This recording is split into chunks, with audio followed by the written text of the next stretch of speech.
Hi, this is Nicole Godar, and we're coming to you today with Facebook questions. She does all of our marketing. She is a rock star at running our Facebook. Anybody that watches it is always asking questions. So she gets a ton of questions 24/7, and we're wanting to hit on some of this, try to answer some of these things in a video for you guys. Okay, so you're probably gonna see us anytime we make videos together as a team all over. And I'm gonna put this into the video right now so you understand that, why it's jumpy, why there's so much stopping. We've got kids to deal with. So we'll be shooting some here, we'll be shooting some there. What do you think? And we'll then be all here again as well. Here again. But then might be different clothes, but we wanna get a good storyline together, so we gotta make sure all the pieces are in there for you. So let's get back to it. Okay, so today we're just going to talk about Facebook marketing. I anticipate that we'll do other things like Instagram and stuff in the future, but I was looking for the camera. Thank you. But I want to start out with a few questions that I get most frequently. Okay, so the first thing I want to cover is why you should even have a business Facebook page. I see a lot of people trying to double up their personal profile or even creating a personal type of page for their business. Huge mistake. I mean, so many reasons that I don't even have to get into, but you can't control anything. You can't see who your audience is. You can't promote ads. It kind of, in my opinion, from what I've seen, and I know very little about this compared to Nicole, is it just muddies the lines. You want to keep it clear. Okay, your personal profile is one thing that is clearly you, and the business page, that is clearly the business. Now, the two can interact and share some things together, you know, Tag yourself in your kind of post. team up, but not act as one and the same. So, Shameless plug. Go check out my new Facebook page, jacobgodar.com as well. You can now subscribe there. That's going to be going live in January. We're going to be compiling as much information as we can in this as we get more and more and more and make it available to everyone so they can just consume that right off of there. And if you haven't already, like, subscribe, hit the little bell so you get reminders when we get new videos. We want to make sure you're getting any information that we're putting out as quickly as possible, because our only goal is to help others grow their businesses, and share all this information with each other. Share what we've learned, learn from you guys, and everybody grow together. All right, let's get back in this video. It's going to be a good one. A lot of content here.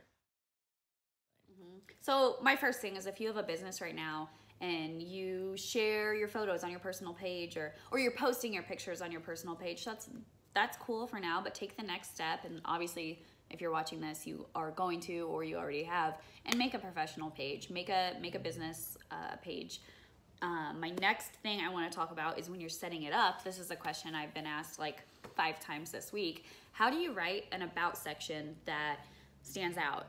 Or how do you write an about section, period? I mean, that can be someone's, weak point is it's hard for you to identify your own story or to see the marketable points in your own story. My tactic is emotions. So from the first sentence that people read about you, from the first thing they see, they want to be pulled into not necessarily just what you do, but why you're doing it and why they should go with you and you. What makes you special? What makes your team special? What makes what you're doing unique? Kind of a special brand beyond just how you've got straight lines and grass, how your landscapes are beautiful, how your designs are beautiful. Expanding on that. Yeah. Right? Yeah, and talk about, the heart of why you even got started. That's so interesting to people, and it's something that when you're the person, it's hard for you to be like, to see the importance in all the late nights you've put in, all the sacrifices you've made, all the changes and growth that you've made. That's what I think really connects. So if you can make a concise about section that really hits on that and hits on the emotions and the reasons, you're already ahead. You're already going to stand out. My next thing, I want to talk about your Facebook profile picture and your Facebook cover photo. First of all, your Facebook profile picture should be a high quality resolution copy of your logo. Should be centered. It should look good, because that is what everyone is going to see all the time. When you comment on something, when you post, you need that brand recognition. If you don't have a logo, make a logo yesterday. get on canva.com and create a simple logo, hire someone on fiverr.com, like get a logo and start branding. Sub stuff out to Fiverr. I mean, there's Updraft too. I think there's multiple different ones, but you know, you don't necessarily have to go out and be hiring a bunch of different people or finding people in your hometown to do these things.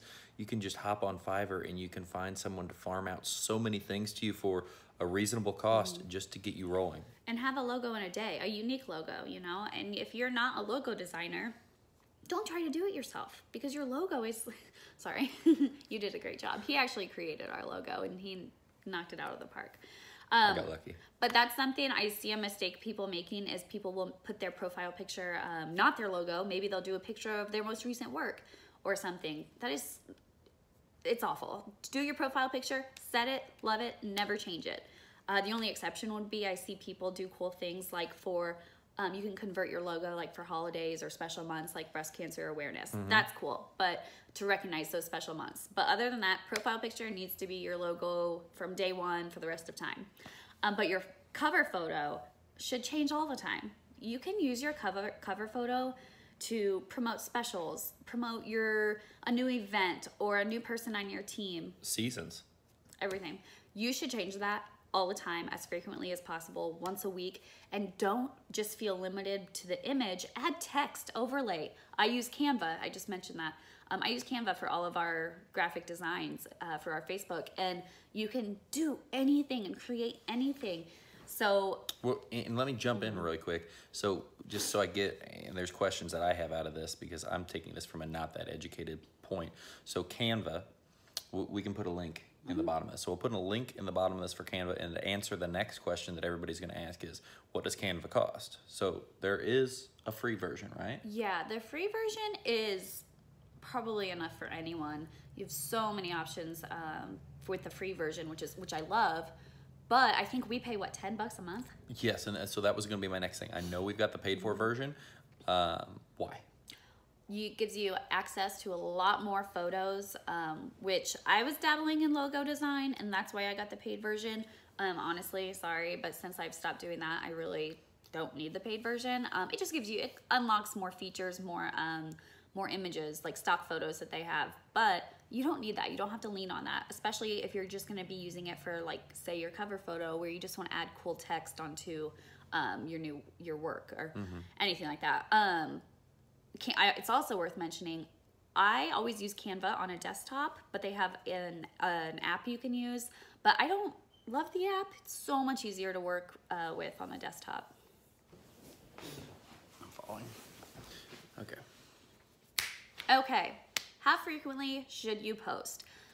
I used to think that I was driving everyone crazy if I posted more than once a day. So I would post once in the evenings when I knew everybody was laying in bed or unwinding. And I got really good engagement and really great interaction. I just didn't want to be annoying. I didn't want to annoy our audience. And that was so stupid. I started posting. Now we post, what, 3-4 times a day? I post all throughout the day. I start at 5 in the morning and my last post would be at 9 o'clock at night. And we're still getting solid, greater quality engagement. And another little hint, because I know a little bit about what we do. So with that being said, even though you're doing these things, you're not actually personally up at 5 a.m. posting, right? No, I use the Pages app, which is there's a few options here. I use the Pages app. I manage all of our Facebook stuff from my phone, and I keep it at least 1 to 2 weeks booked out and scheduled out. So I really don't have to think about much. There's another alternative that I like, especially if you are short on time or you manage multiple pages, is the Buffer app. You can set your most popular time, or you can set the times that you want to schedule your posts, and then it automates that whole process to where you just set your posts into a queue. So that's a little easier. It's a good option, but for me, I just prefer the Pages app because it's a force of habit, I guess. So you want to post 3 to 4 times a day, but you have no idea what to post. You don't even have enough content to post once a day or once a week, and you're lost and you're stuck and you don't want to blow up everyone's newsfeed with crappy posts. I get that. That's been my biggest learning curve, is to figure out, how do I pump out meaningful, engaging unique content 3 to 4 times a day. It's a job in itself. It's so much easier for me now. Like, it doesn't take any time or any thought. But I've also established our brand. So, but I will say, big mistakes. So when you're trying to think about what to post, trying to plan your post, trying to think what will work for you. The biggest mistakes I see are using low quality images. For some people, that's just, it's all you have. You know, if you just have a camera phone and you snapped this photo, you know, post it, because people still want to see your journey. It doesn't have to be perfect. I mean, buy an iPhone. Definitely buy an iPhone. Buy an iPhone, or buy a phone with a lot of quality in the camera. I mean, I have an iPhone X. It's what we're shooting this video on. The quality is maybe not professional, but the photos, the stuff you can get. I mean, some of these little cheap phones, they make you look horrible the second you post it, just because the quality, the resolution is so low. And with social media comes a change in in how everyone interacts. I mean, You can hear I am editing this in the background, and we are going to apologize right now for some of the shaky video. We're going to get this corrected, get this a little tighter for next time. people are on social media because they're scanning and they're not spending a lot of time looking at one thing. So I can't stress enough the importance of high quality images and intriguing videos, things that look aesthetically pleasing from day one, or from the first second, I should say, because we have a really short attention span. I'm not gonna give anything more than 1 to 2 seconds of my time if it doesn't even look intriguing. So prioritize your quality. Be picky with what you're posting, which I know I'm making it sound more and more complicated to get content out, but I'm getting there and I will help walk you through it. Other things I see a lot of people doing is lots of text on images.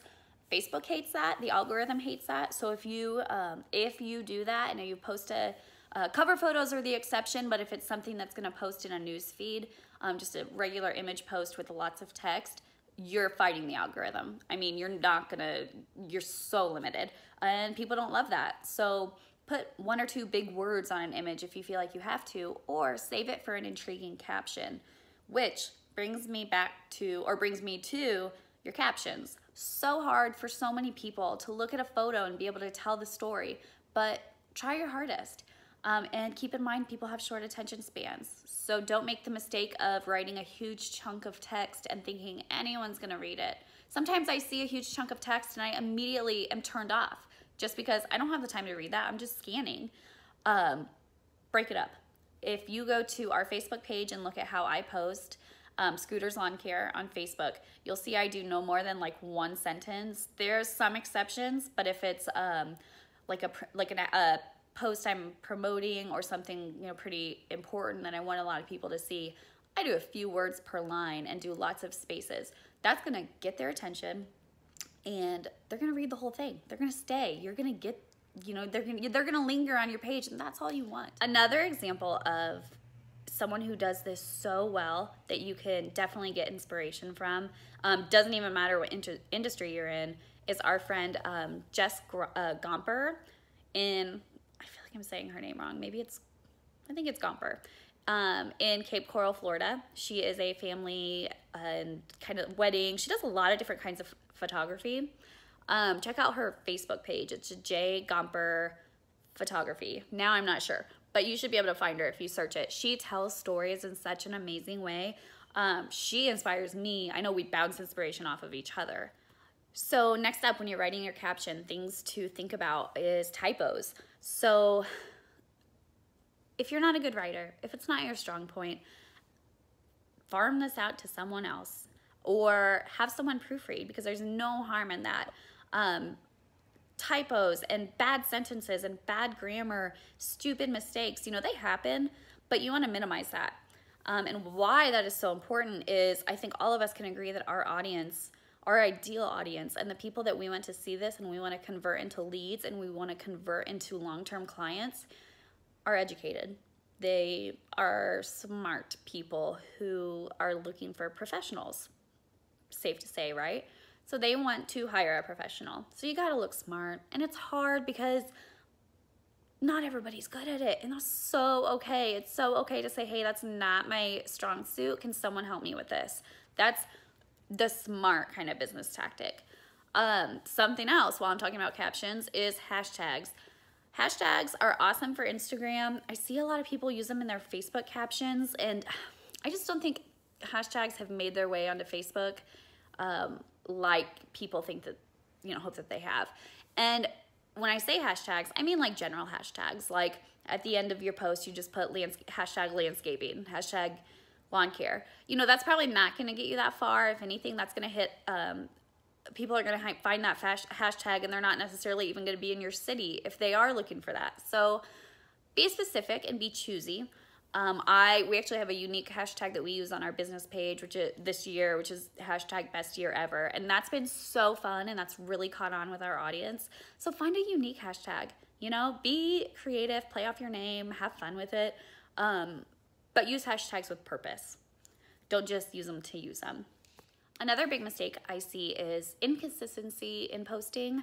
You might post all week and then you don't post again for a month. And that leaves your audience, wondering, what happened? Yeah, we know you're busy, but man, what happened? We want to hear your story. We want to follow your journey. Did you close up shop? Am I going to be able to call you? Will you respond to an email? Whether you like it or not, people equate social media presence to availability in your mind, They want to see what you're doing. So you don't want to seem unavailable. You don't want to make them wonder, oh no, are they not doing so well? Maybe you're having your best year ever and you're so busy and you haven't even had time to pick up your Facebook. You don't feel like you need to market. You can't handle new clients. That's okay, but you should still market. Look at your Facebook page like a book you're writing. You're telling your story. You don't want to miss out those big details. You don't want anyone else to miss it. The last thing about sort of mistakes people make is posting at the wrong time. When you go to your insights on your Facebook page, you can see who likes the demographics of who likes your page, the people, not just who like your page, but who are most likely to engage and who most frequently interact with your posts, which is really important and will be important later. You can see when people are online. When is your audience online? What days, what times? Cater your post scheduling to those times.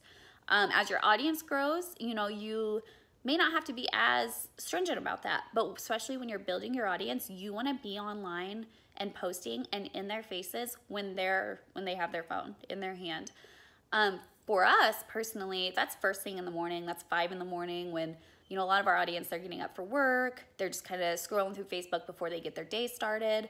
I get a lot of good engagement during the lunch hour and then also in bed. So anytime 7, 8, 9 o'clock, it's crazy. And think about what you're doing at that time. You're probably sitting in bed next to your family, whatever, watching Netflix and scrolling on your phone, maybe mindlessly, but hey, that's good. At least they're seeing you. The next thing I want to talk about is how to share your journey in a meaningful way. When you post, go beyond just, hey, this is what I'm doing this week. Hey, this is a lawn I mowed. Hey, this is something I fixed. Tell the story from behind the scenes. Tell a personal story. Talk about more than just what's going on, but why it's happening, how it feels, how important it is to your business. Talk about everything. Are you still out of breath? Okay, so I'm jumping back in. We're working on a truck out in the shop and getting it ready for... Chevy. There's a cat. Go. She is no help whatsoever. So this is something that I think is really important that a lot of people are going to be upset about, that a lot of people... Let her be in it. I'm getting frustrated. Okay, here she is. Hey, everybody. Chevy, could you wave? She always looks pissed off. Yeah. So this is something that nobody was happy about when Zuckerberg made this change, but now businesses do not show. Like, it filters them down and makes them not as visible as they used to be. And for a lot of people, they were angry about this, and a lot of people are still angry about this. But the bigger take of this is you got free publicity for a very, very long time. Yeah. Ironically, this was almost a year ago that algorithm changed and became such a fight for business pages. But ironically, our page has exploded, and we have much more meaningful engagement since that. Keep going. With that being said, it has exploded, but we do pay for our ads. We pay for majority of our ads because we want them to be seen and we want them to be the correct person to look at them. And we can focus that when we pay. It's just like any other marketing. So if you still have that attitude that Zuckerberg took advantage of us by cutting this off, realize you got it for free forever. So you have no certain claim or rights to something someone else created. It was awesome, you got to use it, but now it's a little bit more of you have to pay to play. With that being said, we pay, and I even watch the ads that we don't pay on, and we've got better engagement on those than I think we ever had as well, because we're starting to really grow a channel. So what can you add, Nicole, that I'm missing? Because here again, I am not that knowledgeable on this. There is so much misconception and there's so much pushback, especially in our industry, in the landscape industry. It's been insane to hear how angry everybody is about having to pay for an ad.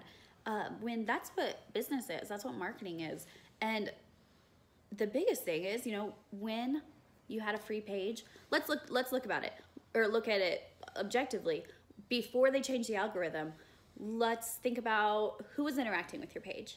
Was it your ideal clients? Was it everyone in your city? Was everyone walking up to you and saying, I see your stuff all over? Or was it your 3 or 4 industry buddies that are 6 states over saying, cool picture, man? You gotta think about what it was like before. Think about what it could be. Facebook is an incredible form of marketing. If you can use it and if you can target, which you can, that's what's so amazing about it. Pick it down to anything. I mean, you can do a dark post, which I don't know, like I said, Nicole, correct me if I'm wrong, but you can do a dark post where now you can put that out there and you completely only have the people you want to see it. It's not even in your feed. I mean, there's so much flexibility in what you can do, who you can pick out. I mean, you can almost pick what kind of bread does the person like and how often do they buy it, and that's the person I want to market to. I mean, it's that serious. Yeah, and we've essentially handpicked our entire following base. I mean, the people that like our page, you can scroll through. A lot of them are people that follow his story, but most of them are people who are actually using our services or who are going to call us to use our services, and they love our stuff and they love what they do and they feel like they love what we do. And they feel like they know us. They feel like we're friends. So they're so much more likely to contact us. So that's the thing. Don't be scared of it. And it doesn't matter. It doesn't matter if your budget is $20 a month for marketing, $200 a month, or $2,000, which is kind of what we put in, right? It depends. Yeah, we probably could spend $2,000. I mean, I know our marketing, it fluctuates depending on how heavy we are. So yeah, I mean, this has been a huge year for us, though. And you've got to spend money. Like, you can't, people are trying to get rid of all these expenses. You can't expense your business to success. I mean, yeah, you need to make sure you're trying to stay profitable, but there is only so many expenses you can get rid of. The top line, though, that is something that is infinite. That can go up forever. Expenses can only go so low. So pay for ads. And if learn to do it. Get into it. If you're watching this right now and you're shaking your heads at us and you're saying that just won't work for my business, that's cool, you guys do you, but that's not for me. I don't need to market. I have really great word of mouth. My clients tell everybody about me. That is awesome. That is cool. This video is not for you though, because this video and the things that we talk about and the people that we're trying to reach are the people who really want to grow and really want to be known. So if that is you, and if you don't want to market, you have no interest in marketing, then thank you for making it this far into this marketing video. But also, this is for the people that want to grow their business and they want to. Word of mouth is amazing. Word of mouth is slow. You know, if you want to build a business in a timely manner, you're going to have to market. You know, the best, it's not, and here's the truth and the fact, and 100% fact of the matter is, it is not the best product that wins. It's the best known product. McDonald's is not the best burger. They sell the heck out of them. And you know exactly where they are, how many there are in your town. I mean, it's about being known. And so that's another thing that I wanted to hit on. You know, I think we've probably covered a lot of material. But another thing I wanted to hit on before we jump off here that you need to open your mind to and kind of think about. You know, I think about marketing as an investment. So an investment, you're not looking to put $1 in and get $1 back today. It's not like necessarily always ROI. It's not always return on investment made. So a lot of this, there's marketing and there's branding, and a lot for us of Facebook is branding, is becoming better known And what in do our you town. hear 10, 20 times a week? All week long, like, man, I see you guys all over Facebook. Our friends in the industry say it. Our people around town say it. Random people that see us wearing our shirts at the grocery store say it. I met a customer yesterday that was like excited to meet us because she follows our Facebook story.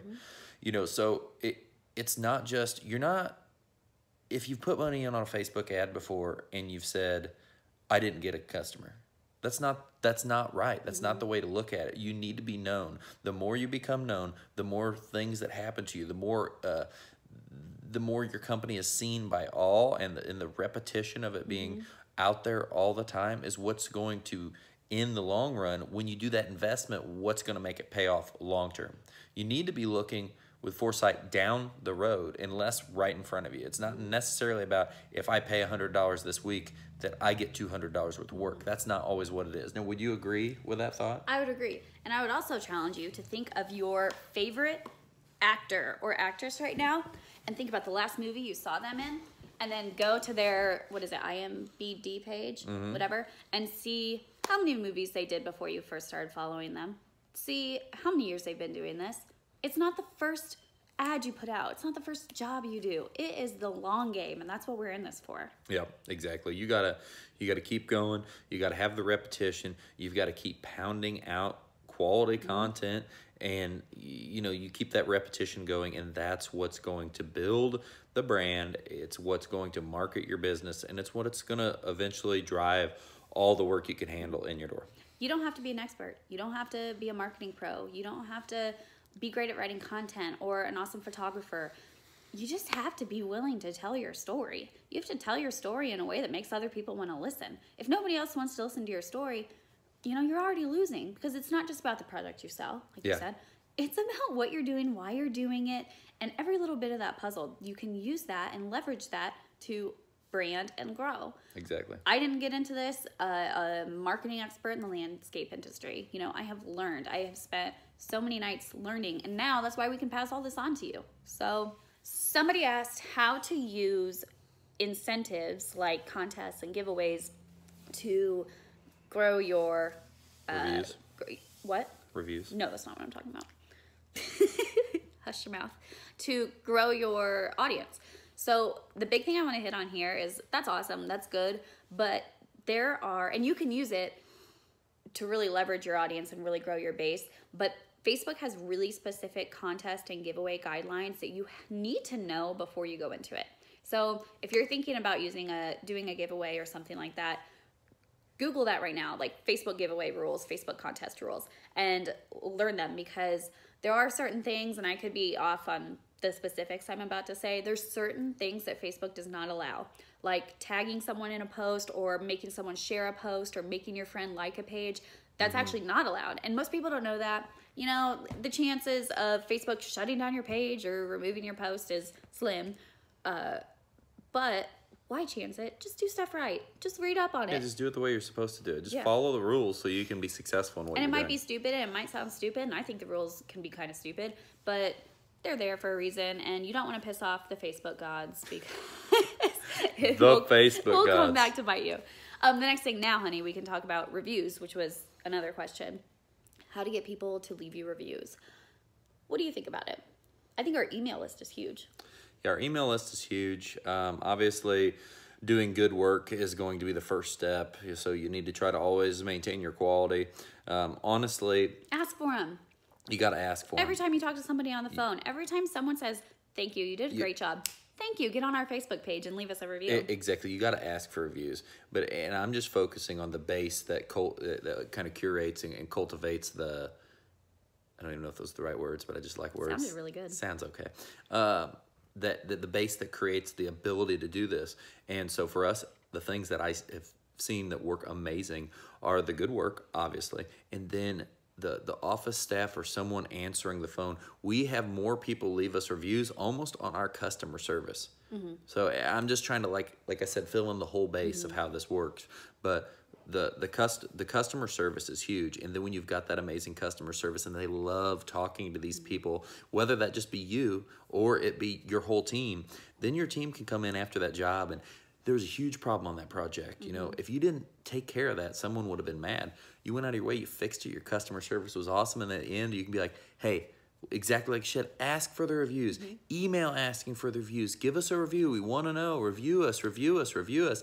And all of those base things that you do make it so much easier for everybody to do that. And don't just ask once. Ask, like I said, ask every single time you talk to somebody. No, but ask every time you talk to somebody.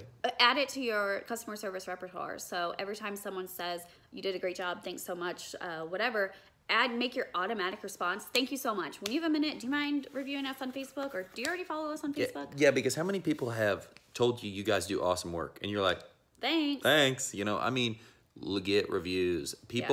We get business based on how many good reviews we've got. We have a review packet now that every new person I meet, I hand them one. Hey, while I'm writing this estimate up, just read over this. This is what people say about us. If you want to see the other 70, 80, 200, go online. Yep. All right, everybody. To wrap this up, actually, Jason wants to say hi first. Wave and say hi to everybody. Hi. He does have long hair. He is a boy. We got our little hippie boy. He's going to cut his hair when he wants to. So he had to be in this part of the video with me. But as we're wrapping this up, so we've got a lot of good content. We could keep going on and on with this video. We literally could talk about this stuff forever. But the important thing is now that you get this, and this is probably going to open up more questions. Jace, you getting your hair out of the way? Yeah. This is probably going to open up more questions. So please, in the comments, ask the questions that this has brought up to you. What's it made you think about using Facebook as marketing, for marketing? What has it made you think about paying for ads? Just really pick this apart, get what you can out of it, but build off this. I expect this video to get a ton of comments because people, you need to be asking more. We all need to be learning more. We need to be doing more so we can grow our businesses. Like and subscribe. If you thought this was valuable, give it a thumbs up. Have a good day, guys.